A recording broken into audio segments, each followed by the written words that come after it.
उसे ड्राइव करता है या जो उसका मैकेनिक होता है, फॉरमैन एक तरह से मैकेनिक होता है, उसके बाद ही कंबाइन को कहीं भी काम के लिए लेकर के जाएंगे। जो जहां पर चल रहा है वहां पर डस्ट और धूल मतलब बहुत सारा होता है, क्योंकि आप देखते होंगे कि आगे का जो एलिमेंट है प्रॉपरली, तो जो 6 टायर होते हैं, 4 तो कंबाइन कर दें, उसमें और डाल दें, और अगर आपको लगता है कि वो खराब हो गया तो उसको चेंज भी प्रॉपर ध्यान देना है। तो यही मेंटेनेंस के टिप्स। दोस्तों, आप देख रहे हैं मेरा YouTube चैनल ऑलराउंडर रामपुरी। तो अपने इस चैनल पर मैं कुछ जेन्युइन और इंफॉर्मेटिव वीडियोस डालता हूं जो कंबाइन हार्वेस्टर, कार, ट्रैक्टर और मोटरसाइकिल से रिलेटेड होती हैं। तो फ्रेंड्स, अगर आपको मेरी वीडियो पसंद आती हैं तो चैनल को सब्सक्राइब कर देना। तो फ्रेंड्स, आइए वीडियो शुरू करते हैं।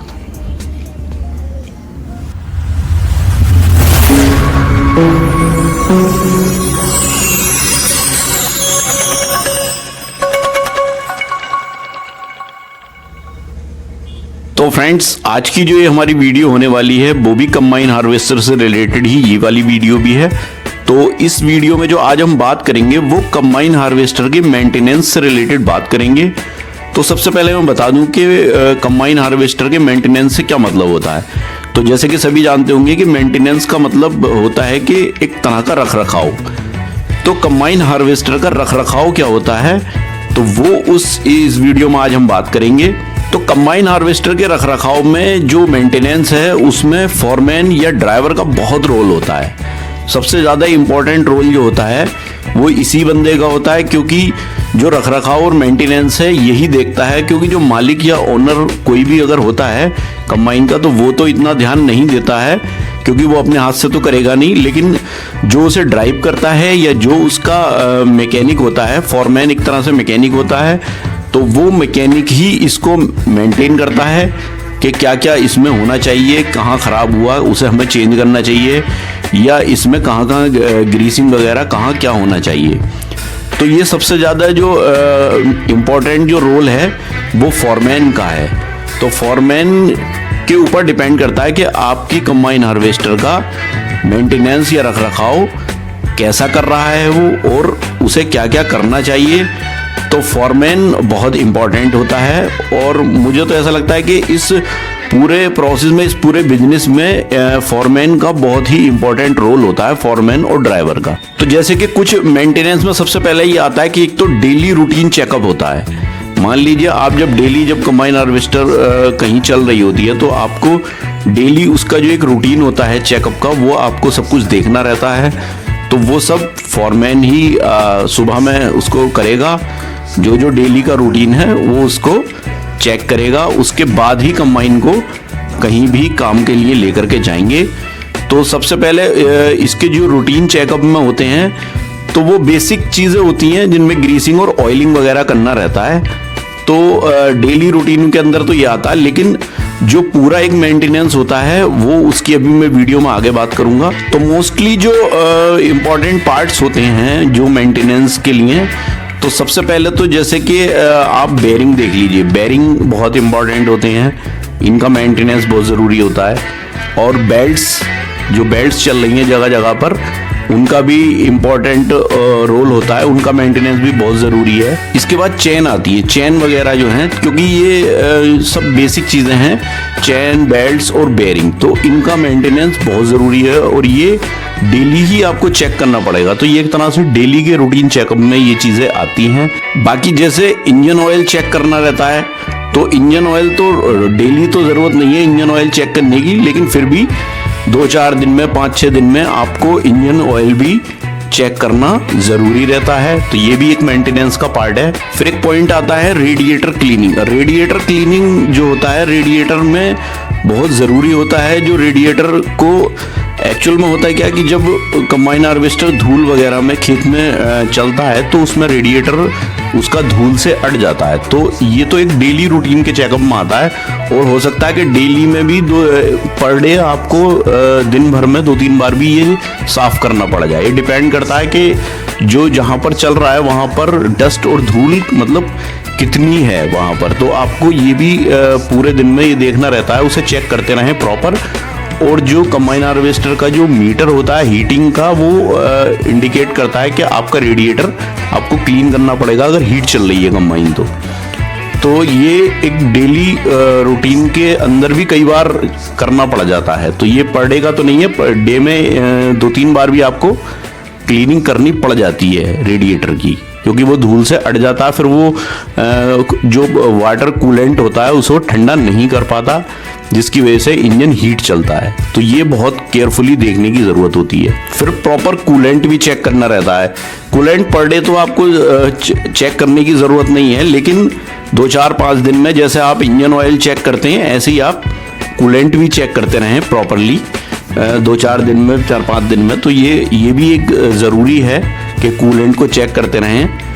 और ख़ास तौर से कंबाइन को ड्राइव करते हुए आपको हीटिंग पर काफ़ी ध्यान देना है। इंजन अगर हीट तो नहीं हो रहा है तो ये बहुत इंपॉर्टेंट चीज़ होती है। फिर जैसे देखा होगा आपने कि जो कंबाइन हार्वेस्टर होती है उसमें हाइड्रोलिक प्रेशर का काम बहुत सारा होता है, क्योंकि आप देखते होंगे कि आगे का जो एलिवेटर वगैरह होता है वो सब कुछ जो है, जो सब कुछ प्रेशर से काम करता है। जैसे पावर स्टीयरिंग है तो उसमें हाइड्रोलिक प्रेशर का काम बहुत होता है। तो हाइड्रोलिक प्रेशर के लिए एक अलग से एक हाइड्रोलिक टैंक बनाया हुआ है जिसके अंदर ऑयल रहता है। तो उस ऑयल का भी आपको ध्यान रखना है, वो लेवल कम तो नहीं हो रहा है। तो अगर वो कम हो रहा है तो आप उसको प्रॉपरली टॉप अप कर दें, उसे और डाल दें उसके अंदर। तो ये चीज़ देखने की ज़रूरत है, क्योंकि सब कुछ प्रेशर से ही चलता है उसके अंदर। एक और मेंटेनेंस का एक पार्ट है सीप क्लीनिंग। तो जो चलनी नीचे होती है, जब वो थ्रेशर उसको दाने को निकाल करके मटेरियल को शीप पर जब वो जाता है, तो अगर आपकी शीप गंदी है, अगर शीप पूरी तरह से अट गई है धूल से या मिट्टी से, तो फिर वो प्रॉपरली दाने को छान नहीं पाएंगी, जिससे कि दाना पीछे फेंकने की शिकायत आएगी। तो आप प्रॉपरली उसको भी चेक करते रहें कि शीप हमारी प्रॉपर साफ सुथरी है या नहीं है।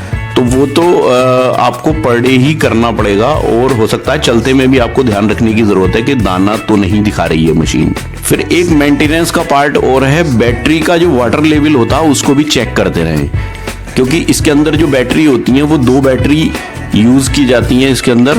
तो 24 वोल्ट का इसके अंदर जो सेल्फ होता है, तो 2 बैटरी 12-12 वोल्ट की बैटरी होती हैं। तो आपको उसका वाटर लेवल भी प्रॉपरली चेक करना रहता है। कभी आप चलाते रहें और आपको वाटर का ध्यान ना रहे तो बैटरी का जो ग्रेविटी होती है वो गिर जाती है, जिससे कि फिर बैटरी जितनी चलनी चाहिए उतनी नहीं चल पाती। तो ये भी एक मेंटेनेंस का पार्ट है कि आपको हफ्ता 10 दिन में बैटरी का जो लेवल है वाटर का उसको चेक करते रहें। अगर वो कम है तो आप उसको टॉप अप कर दें, बाकी अगर सही है तो कोई दिक्कत नहीं है। और एक मेंटेनेंस की चीज़ और आती है, टायर का जो प्रेशर है वो भी आप चेक करते रहें प्रॉपरली। तो जो 6 टायर होते हैं, 4 तो कंबाइन में होते हैं, 2 उसके ट्रॉली के होते हैं, तो आपको प्रॉपरली 6 के 6 टायर का प्रेशर भी चेक करते रहना चाहिए हफ्ता 10 दिन 15 दिन में, कि वो कम तो नहीं हुआ है। क्योंकि ऐसा है, हैवी वेट होता है कंबाइन हार्वेस्टर के अंदर, अगर टायर में प्रेशर कम होता है तो टायर कहीं भी किसी ऊंची नीची चीज़ पर या किसी पत्थर के ऊपर या कुछ, टायर भी कटने का चांसेस ज़्यादा हो जाते हैं। तो इसलिए टायर प्रेशर भी आप मॉनिटरिंग करते रहें, ये भी एक मेंटेनेंस का पार्ट है।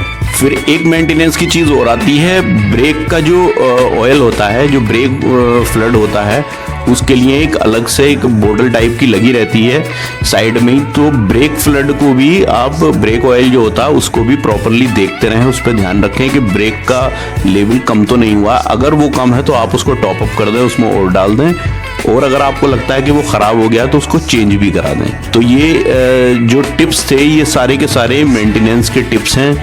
तो इन सब टिप्स पर आपको ध्यान देने की ज़रूरत है। वैसे तो बहुत सारे पार्ट्स आपको कंबाइन हार्वेस्टर में मिल जाएंगे देखने के लिए, और टूट फूट भी होती है, नॉर्मल सी बात है। तो लेकिन फिर भी एक जो रूटीन मेंटेनेंस होता है वो ये बहुत ज़रूरी है। जो ये पार्ट हैं ये तो आपको ज़रूर देखने चाहिए। बाकी जो नुकसान होने का होता है वो तो होता ही है, कभी कुछ टूट जाता है, कभी कुछ है, लेकिन जब सब कुछ ठीक होता है तो आपको ये चीज़ों पर प्रॉपर ध्यान देना है। तो ये ही मेंटेनेंस के टिप्स हैं।